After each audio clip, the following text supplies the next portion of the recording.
Hello everybody and welcome to your 11th lesson for the first topic of an introduction to media studies, and this lesson is all about social media. For your first activity, I'd like you to try and create your own meme. So meme should be simple, it should be a picture where you can just add words, it should be easily repeatable so the words can change but the picture kind of stays the same, and it should be relatable to whoever you're trying to target. So here's an example. This is quite a well-known image of Leonardo DiCaprio from the film Django Unchained, and you can see the memes that I've created as an example. So your teacher, when they say you're their favourite class, then they set you a 2,000-word essay. Teacher, no one is leaving until I find out who did it. Student's reaction. When your teacher calls your name in the register and you say no sir. Or everyone that currently exists. That meme is so dead. Me. So, hopefully you're familiar with memes and the idea of what they're about. See if you can find an image that you could repeat and make three or four examples of updates and changes to it.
So this is our title slide for this lesson, and as you can see, we're discussing the topic of social media.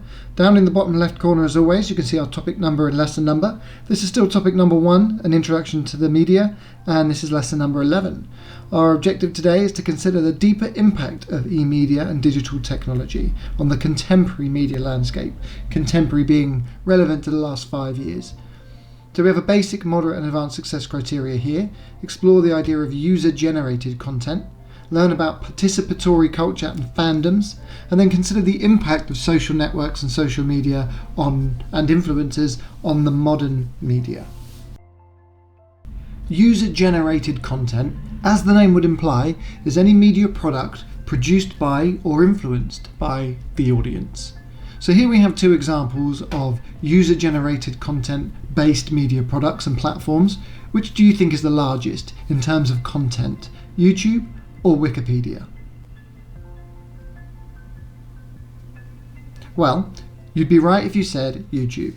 There's over 300 hours of video uploaded to YouTube every minute, and that was data taken from 2019, and all indications were showing that was increasing. How many different types of user-generated content can you think of? So that's media products that are created by the audience rather than by major labels, major studios, or professional creators.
One of the most popular forms of user-generated content is a fan site. Now this is a website that is created solely by the audience with no real funding and no real business or industry insight.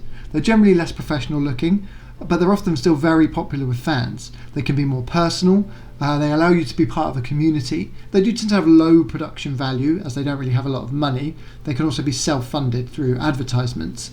But they do encourage participation and build the community or fandom around a particular media product. User-generated content doesn't just cover complete products made by audiences. In fact, the comments, the likes, the view counts, all of these things are part of user-generated content because it affects the actual final product. Take an example here. We have a YouTube channel called Collider. And on Collider they have many different types of shows, one of them being Jedi Council, a show all about Star Wars. Now, you are adding to the creation of that product simply by watching it, because you're improving or updating the view count. So when somebody else comes to watch it and sees that it's already had 1 million views and it's already had 200,000 likes, they're going to know, or it's going to affect how they interpret and view that product. So user-generated content is quite a vast area of the media, from everything from the products themselves. When Collider first started with these programs such as Jedi Council, they were considered to be very unprofessional. They were doing this part-time in their garages and basements, and it's only recently that they've actually been so successful that they've managed to make it pay for itself and therefore have been able to quit their jobs and do this full-time. However, it's still user-generated content using YouTube as the platform to host their products. A modern technique that has come off of the back of user-generated content is the idea of textual poaching. This is where an audience takes a well-known brand, character or media product and uses it for their own products, their own creations, particularly memes and virals. Here you can see how an image of Donald Trump has been poached, has been stolen and embedded within another media product. In this example it's Star Wars, and they've put the two products together to create their own meme and their own viral. Probably fairly similar to what you did at the beginning of the lesson. Textual poaching is a form of intertextuality. That's where one media product borrows meaning from another by including a reference to it. This is a very postmodern concept. A fan might create their own text by interpreting and then selecting specific meaning from another one, and then they kind of impose that meaning directly into their own work. This process suggests that audiences only really assimilate the meaning that is relevant or important to them, whereas the original intentions the original intentions of the producer are probably lost. So the original intention of these images of Donald Trump would have been to be empowering and commanding and showing him in a very positive light. Well, actually that's been taken and twisted to put him on top of an evil character, to make him seem like the Lord Vader, who is one of the most evil characters in the whole realm of film. And obviously that then becomes funny because, it's a bit of a mick take. It's now over to you to create a research report on the user-generated content from a specific media product. So what I want you to do is pick a well-known franchise or piece of media. For example, here I'm using Star Wars. And using the internet, search for examples of user-generated content that are related to that media product. And then there are some bullet points here that you can try and answer within your report. So what has been created? For example, this first one here is a piece of fan art. Who has created it? Why has it been created? And more often than not, it's for entertainment purposes. What do the makers and creators get out of it? What do audiences get out of it? Is it any good, in your opinion? Where did you find it? Where was it distributed? And obviously we're not just talking about a Google image search here. What platform was it actually distributed on? How was it received? Is it well liked? Is it been taken the mick out of? And has it potentially made any money for anyone, either platforms or the creators? So you can compile this report however you like. The idea here is maybe to spend the next 10 minutes making a start on it and finishing it as part of consolidation when you get time, either home learning or whenever you get a consolidation lesson. And Try and be creative with the way you put this together. You could do this as a separate PowerPoint. You could do this as a written report in Word with a few print screens to support your arguments.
hopefully your research has brought you to this idea that user-generated content is traditionally made by fans of a particular media product. So a fandom is a group of fans for a specific product. So my question to you is, what's unique about a fandom as a group of an audience? Rather than just people who like something, there's something unique and distinct about a fandom.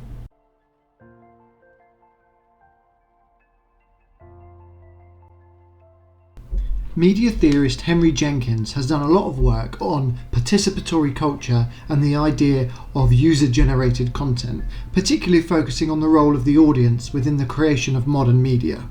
He's known for communication, journalism, and cinematic arts. His general thoughts are, the audience has fundamentally and drastically changed into a participating unit, not just a consuming force. And what he means by this is, if you look at old media, as in old-fashioned media, print and broadcast, all the audience could do was consume the media. The process was very one-way or linear. Producers would research, prepare, plan, create media products, and then distribute them to their audience. Audiences would then consume them, and that would kind of be the end of the cycle. He's now saying that the modern audience is something different and must be treated and considered differently. He also coined the phrase transmedia. Transmedia is essential for modern day super franchises to succeed. This is such as Star Wars, Marvel, and any of the other major franchises. And this is where separate but integral elements of a narrative, a storyline, are dispersed across a range of media. So with Star Wars, for example, you have the comics, the films, the cartoons, the TV shows, the books, and all sorts of other types of media where the overall narrative and characters are dispersed across the whole gamut of media products. As always, I've tried to explore and explain Henry Jenkins in a kind of brief sense here, and with all of our theorists, it's really important that you conduct some further reading.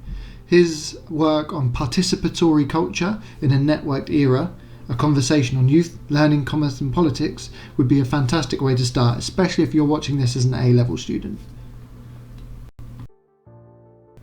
The following three pieces of media-specific terminology come directly from Jenkins' work. At GCSE, if you can't remember the name of a theorist or exactly what they were talking about, then that's okay, but you do need to use media terminology accurately and consistently and with confidence to be able to get a minimum of half the marks on a given question. And if you're an A-level student, then of course you do need the terminology, but you also need to be able to refer to and reference the theorist as well. So here we have the term transmedia. As we just discussed, this is when a narrative for a media product is dispersed across different platforms and formats.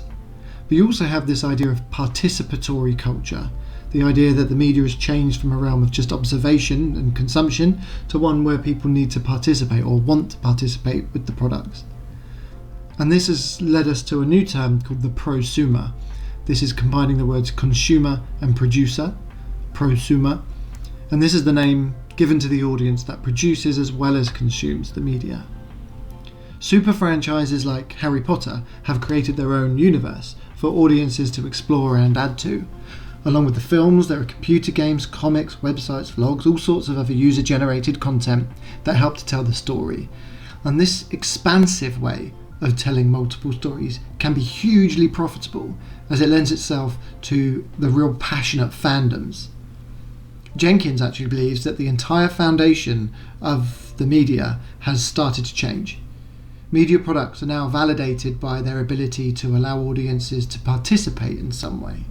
This might be directly, via an app, playing a computer game, sharing, liking, tweeting, making a comment, or possibly even indirectly, just simply by reading about or engaging with the wider content and community.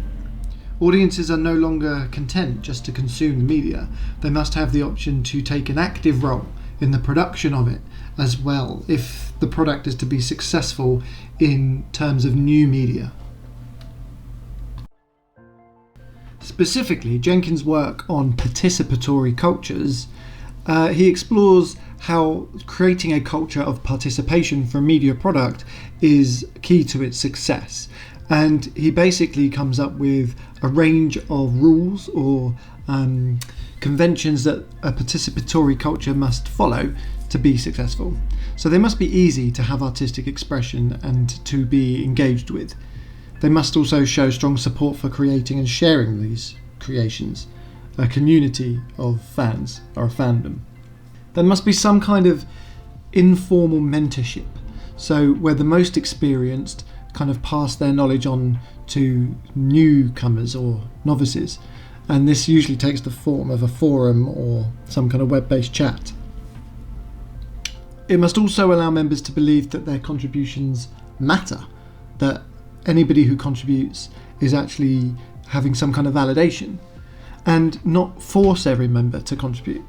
You must feel free to chuck in your contributions when you're ready, and that contribution will be appropriately valued by the rest of the group.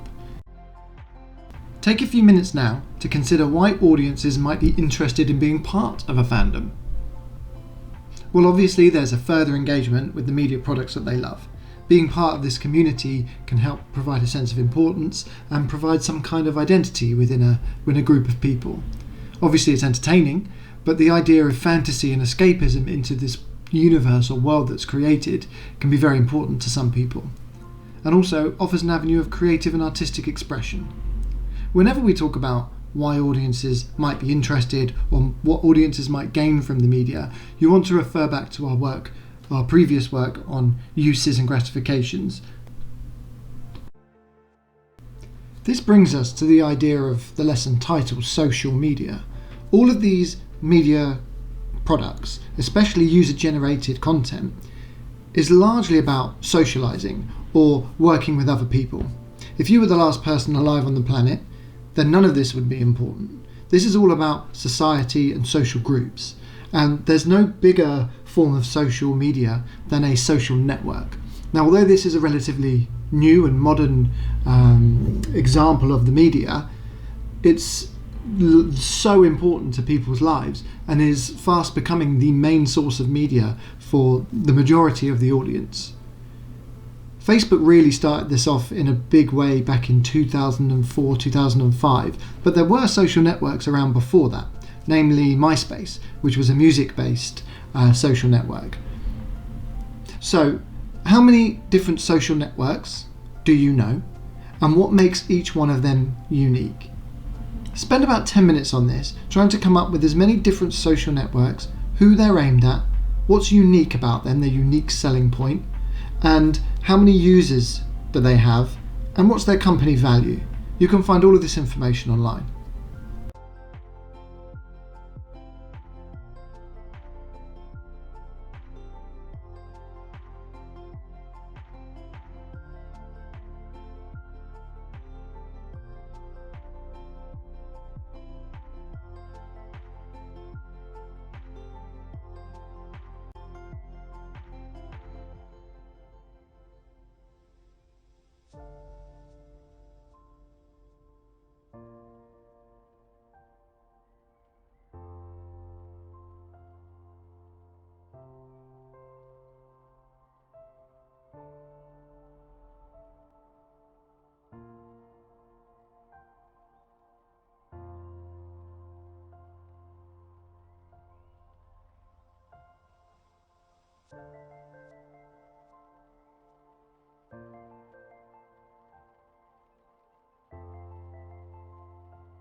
Social influencers have created an entire career and business empire out of using social media and user-generated content.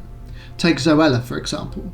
Zoella is the name of the fashion and beauty and lifestyle vlogger created by Zoe Sugg. She started in 2009 posting small videos on YouTube, and it was so successful that she's managed to grow this into a range of other online and social participatory forms.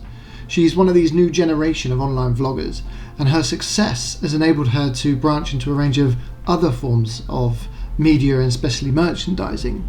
This has increased the scope of her influence that she has over this target audience. She can be used to symbolise how a creative use of technology can develop a new generation of online celebrities.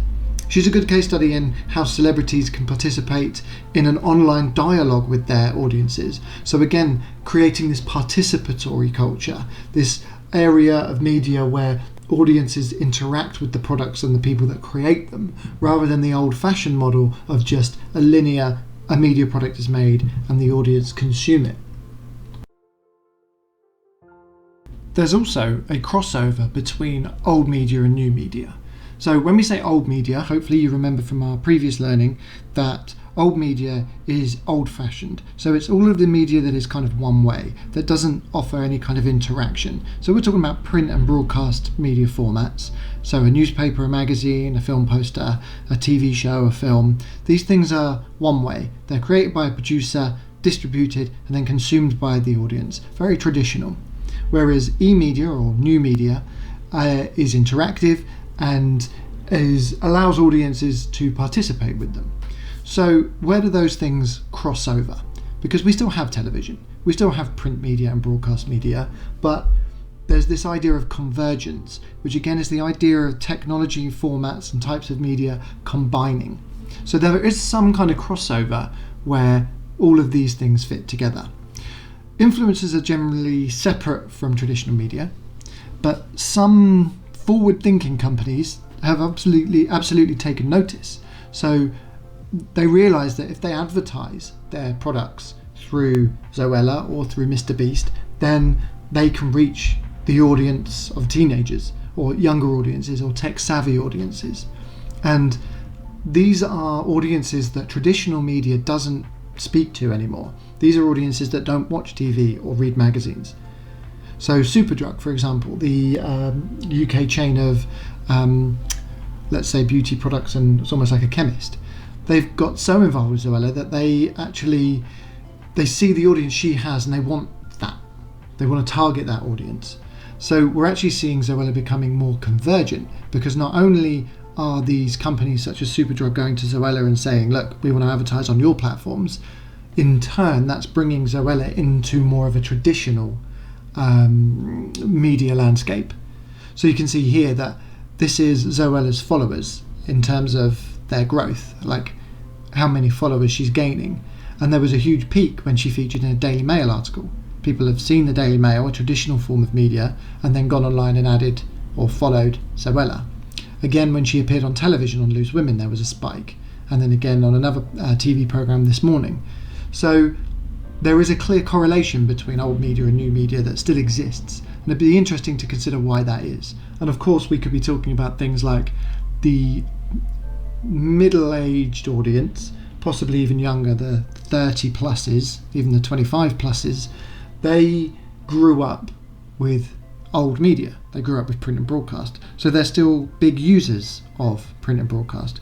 Take an older generation who are, say, 50 plus, they are really slow to get on board with new and digital media. Some of them may not have even realised the media landscape has even changed that much. They may just try and be fitting in e-media into the way they've always used media.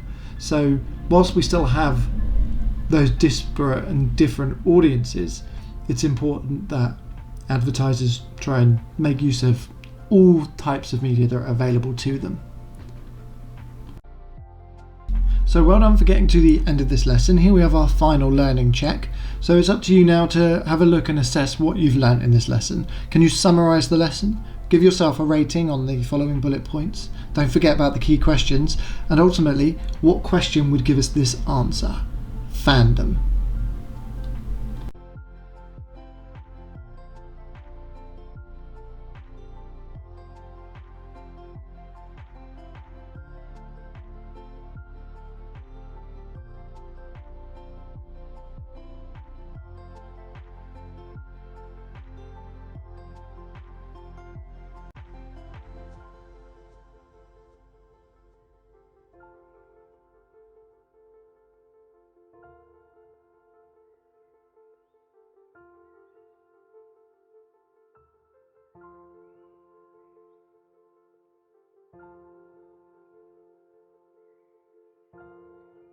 We now return to our title slide, and it's a great opportunity just to check that you feel you have covered the learning objective and that you've explored the basic, moderate and advanced success criteria.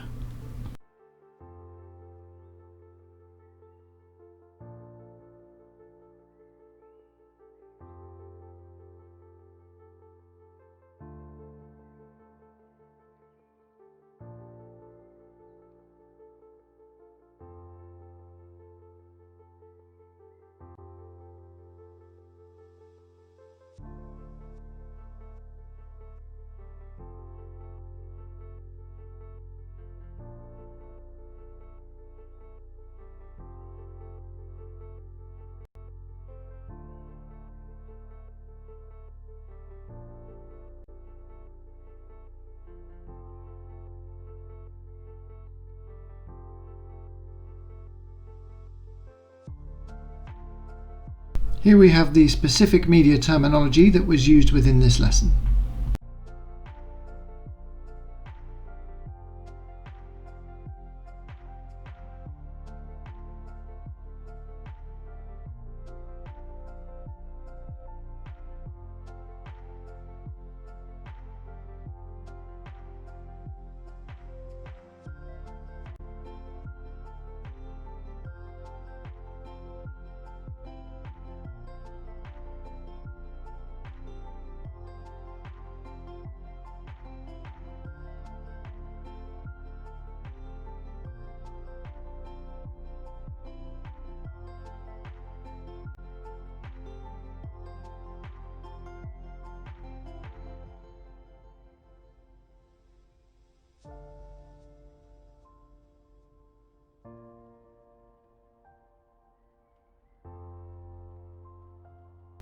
As an extension activity, try and create a research file on a social influencer.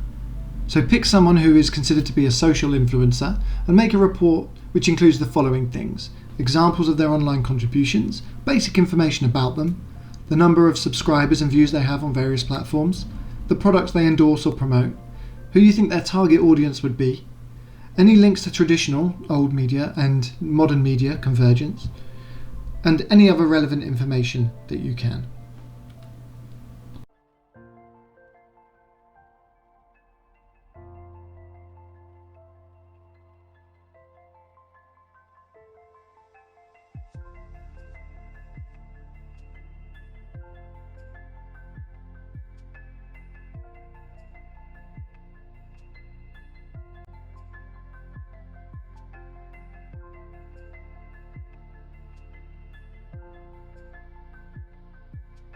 As always, we now have some exam questions or examples of questions where the content from this lesson might feature on your exams.